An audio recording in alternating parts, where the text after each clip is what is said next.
Good morning students, कैसे हो आप। इसके पहले के पाठ में हमने देखा था कि हम पृथ्वी पर रहते हैं। आज हम इस पाठ में पृथ्वी के बारे में अधिक जानकारी प्राप्त करेंगे। इस पाठ का नाम है पृथ्वी और सजीव सृष्टि। पृथ्वी और सजीव सृष्टि। सजीव सृष्टि आपको मालूम है, सजीव यानी जिनमें जान होती है। हम सभी जो है प्राणी, पक्षी, वनस्पति, हम सभी सजीव है। हमारे सजीवों की एक सृष्टि है। तो पृथ्वी पर ये सजीव की सृष्टि होती है। पृथ्वी पर मुख्यतः हमें 3 प्रकार के आवरण दिखाई देते हैं। चौथा आवरण भी है। पहले हम 3 आवरणों के बारे में देखेंगे। पहला है वातावरण। वातावरण यानी क्या? पृथ्वी के समीप उपस्थित हवा के आवरण को वातावरण कहते हैं। हम इस शब्द का पृथक्करण करेंगे। जैसे वात, वात यानी हवा, वात यानी हवा, हवा का आवरण, वातावरण। दूसरा आवरण है जलावरण। जल यानी पानी, पानी का आवरण।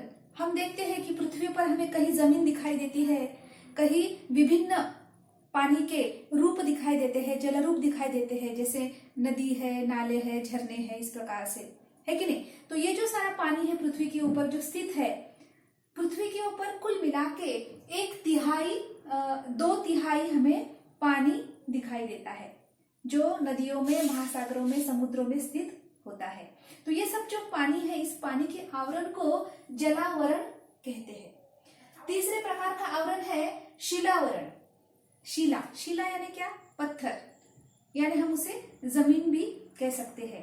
तो पृथ्वी के ऊपर जो भी जमीन हमें दिखाई देती है, जब हम किसी गांव जाते हैं, गाड़ी में, बस में बैठते हैं, तो जब हम खिड़की से बाहर देखते हैं, कई प्रकार की जमीन हमें दिखाई देती है। कहीं ऊंची होती है, कहीं समतल होती है, छोटे छोटे टीले दिखाई देते हैं, पर्वत दिखाई देते हैं, है कि नहीं। कहीं घास दिखाई देती है, कहीं जमीन फसलों से ढकी हुई होती है। ये सारे जमीन के रूप है, भूरूप है। ऐसे जो जमीन होती है पृथ्वी पे, इस जमीन के परत को शिलावरण कहते हैं। पृथ्वी पर 1/3 जमीन है। तो देखो अनुपात, देखो आप, पानी और जमीन का। पानी जमीन से ज्यादा है। पानी का अनुपात है 2/3, यानी 3 भागों में से 2 भाग पृथ्वी पर पानी है और 3 भागों में से केवल 1 भाग पृथ्वी पर जमीन है। तो उस जमीन के आवरण को शिलावरण कहते हैं। तो सबसे पहले हमने क्या देखा?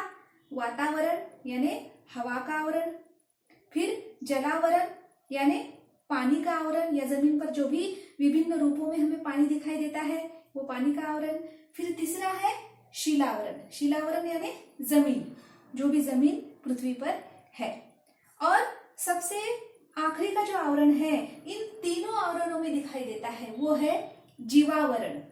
जीव, सजीव, जैसे हम है, इंसान है, प्राणी है, पक्षी है, वनस्पतियां है, पेड़ पौधे, ये सभी है सजीव, यानी जीव है। इन सभी जीवों को मिलाकर बनता है जीवावरण। उसे हम सजीव सृष्टि कहते हैं। तो ये सजीव सृष्टि जो है हमें हवा में भी दिखाई देती है। हवा में भी कुछ प्राणी, पक्षी, जीव जंतु होते हैं।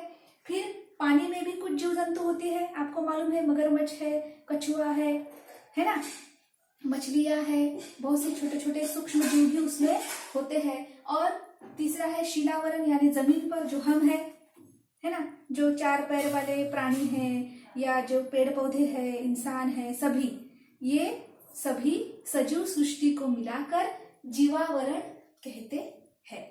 ठीक है। तो अब हम आगे देखेंगे कि हमारी पृथ्वी पर वर्षा होती है। ये जो हमने जलावरण देखा है, अब ये जलावरण में निरंतर पानी कहाँ से आता है कि नहीं। तो उसके लिए हम देखेंगे कि जल चक्र किसे कहते हैं। पानी कहाँ से आता है, नदियों में कहाँ से आता है, महासागरों में कहाँ से आता है कि नहीं।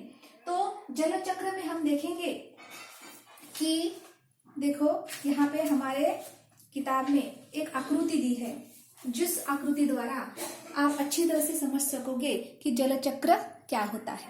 देखिए, हमारे पृथ्वी पे अनेक जल रूपों में पानी होता है। जैसे ये महासागर है, यहाँ से नदियां आकर सागर को मिलती है, छोटे छोटे झरने होते हैं। जो भी पानी अपने जमीन पर उपलब्ध है, यह पानी की भाप बनती है सूर्य के ऊष्मा के कारण। सूर्य के ऊष्मा के कारण जमीन पर स्थित जो पानी के स्रोत है, वहां से पानी का वाष्पीभवन होता है, उनकी वाष्प बनती है, यानी भाप बनती है। अब ये भाप हल्की होती है, ये ऊपर ऊपर जाती है, भाप ऊपर जाती है। जैसे जैसे भाप ऊपर जाती है वो ठंडी होती है, उसे हवा लगने के कारण वो क्या होती है, ठंडी होती है। ठंडी होने के कारण उसके पानी की छोटे छोटे बूंदे तैयार होते हैं। ये बूंदे बहुत हल्की होती है और वो हवा में तैरने लगती है। वो एक साथ जब आती है तो वो हमें बादलों जैसी दिखती है। ये बादल यानी क्या है, पानी की छोटी छोटी कण है, पानी के छोटे छोटे कण है जो हवा में तैर रहे हैं। यही बादल जब हवा के साथ तैरते रहते हैं, बीच में जमीन पर आकर जहां पर उनको कोई पर्वत मिल जाता है या बड़े बड़े वृक्ष मिल जाते हैं, तो वहां पे वर्षा होनी शुरू हो जाती है। और यह वर्षा जमीन से नदियों के रूप में, झरनों के रूप में आकर फिर से अंत में महासागर में आके मिल जाती है। और इस तरह का ये जो चक्र है, ये चक्र निरंतर चलता रहता है।